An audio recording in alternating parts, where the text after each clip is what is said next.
Ronan Farrow's explosive reporting on Harvey Weinstein's alleged sexual abuse of women helped to launch the Me Too movement in 2017, winning him and other reporters a Pulitzer Prize the year after. Now, Farrow has written a book about the episode, Catch and Kill: Lies, Spies, and a Conspiracy to Protect Predators, which he charges includes efforts by NBC News, his former employer, to stop his reporting. And Ronan Farrow joins me now. Welcome back to the NewsHour. It was exactly 2 years ago this week that we talked. That story in the New Yorker came out with all your reporting on Harvey Weinstein, his efforts to stop you and other journalists from reporting on it. This book builds on that. It does, and there's a lot of threads to it. You know, this really is about a set of systems that we've now been talking about for several years as I broke these stories about the private espionage world and Harvey Weinstein hiring former Mossad agents to go after sources and reporters. That's something where there's brand new information about it in the book, about the efforts of AMI and the tabloid The National Enquirer to catch and kill, this term that stands for, buying and burying stories, unflattering items about Donald Trump. There are brand new revelations about that in the book, and indeed in the mainstream media world. You and I have been talking now for a while when I broke the story about CBS and allegations of misconduct there, and now with this book, there's serious allegations of misconduct at NBC and a paper trail that suggests that there was an active effort to kill this story. Well, and I want to get to that, but just on the point of Harvey Weinstein sending out detectives and others to find out what you and others were doing, by way of argument, a person is within his rights to protect his reputation, right? So where's the line? What is okay and what isn't? Absolutely. And, nothing in this book suggests that someone shouldn't have the right to legally defend themselves, shouldn't have the right to respond. And indeed, the book is very carefully fact-checked, extremely fair to each of the parties I just mentioned. It is inclusive of every response from every person discussed in it, including in the private espionage world.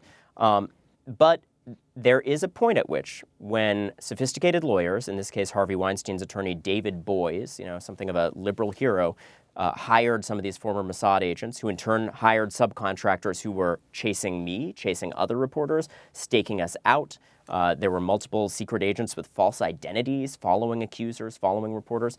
The question is, as you say, where is the line? And I think that correctly there's a conversation happening now in response to this reporting in this book about maybe a need for more accountability. The story of Rose McGowan is an important thread in this book, Judy. And Rose McGowan had an individual infiltrate her life to the point where she thought it was her best friend, and this person was secretly recording her for Harvey Weinstein. And you write extensively about that. But one of the central threads, as we mentioned, was what you say happened at NBC News, where you spent a number of months working on this story.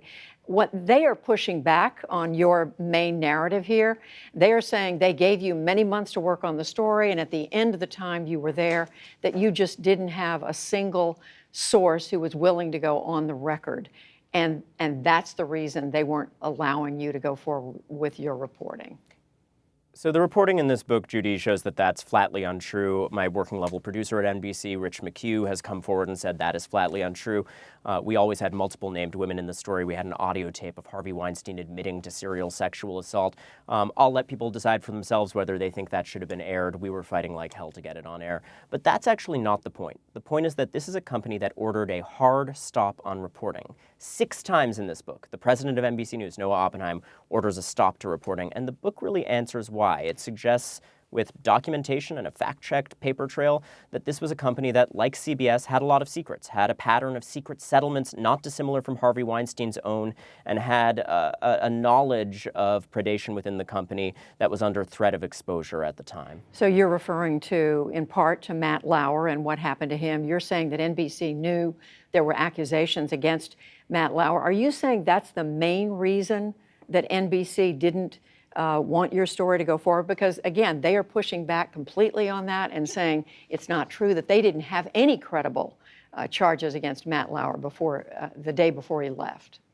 The reporting in the book, which again, very carefully fact-checked, and NBC's denials are all included in the book. It's extremely fair to NBC, it's very measured, suggests otherwise. I personally talked to executives who years before Matt Lauer's firing were told about Matt Lauer misconduct allegations within this company, and there were multiple settlements with women who had complaints about Matt Lauer that they voiced within this company. Now, they say, in terms of formal records, these were not Matt Lauer-related settlements.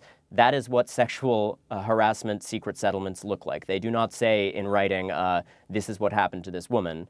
They are designed to conceal exactly that connection. The other point they make, and I do want to pursue this because you do spend a lot of time in the book on it about the NBC. They say when you went to the New Yorker after you left NBC, 2 months later you produced a story that was very different. They said bore little resemblance to what you had at NBC. So that is inaccurate, Judy. The timeline is that the New Yorker actually greenlit the story, and a month later they ran it. And here's the fundamental fact. The New Yorker looked at the same reporting that NBC sent out the door. They ordered us to stop taking calls, stop conducting interviews, and in the end, executives there suggested that we run it elsewhere.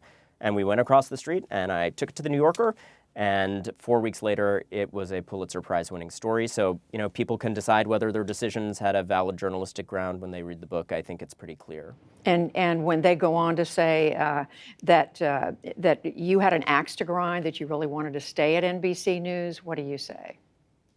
Well, they extended that offer, and that's discussed in the book. There were sources coming forward at that time at both CBS and NBC, and the book is very open about me being someone who didn't want to lose my job and was in a quandary over this. And, senior people there were saying, we'll issue an apology, come back, come back.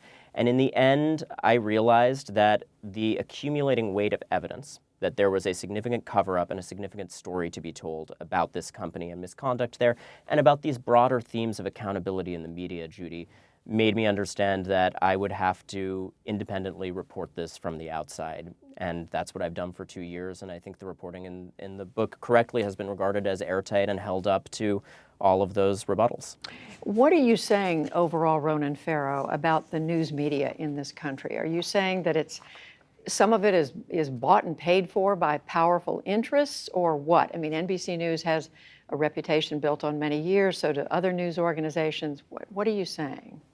And look, in many ways, the book is a love letter to my fellow journalists and great journalists at NBC News who are right now anguished and asking tough questions of their bosses there, and who were supportive at every step of the reporting there. It's only executives who shut down the reporting.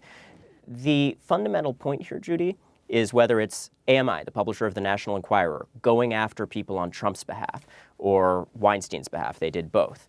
And that's all documented in this book. Or NBC becoming an instrument of suppression on Harvey Weinstein's behalf. I document 15 secret calls between executives and Weinstein that they've now admitted did take place, in which assurances were made to kill this story. Those are the kinds of things that shouldn't happen in any journalistic process. These are ways in which the media shouldn't be deployed.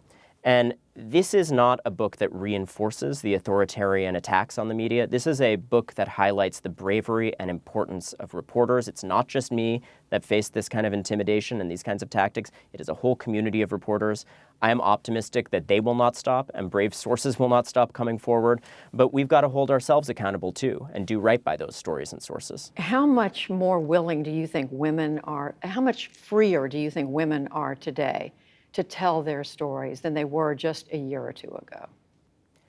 There's still a long way to go. The reporting in this book shows that. At some of our great institutions, we have an active effort to silence these kinds of accusations and to diminish transparency about them.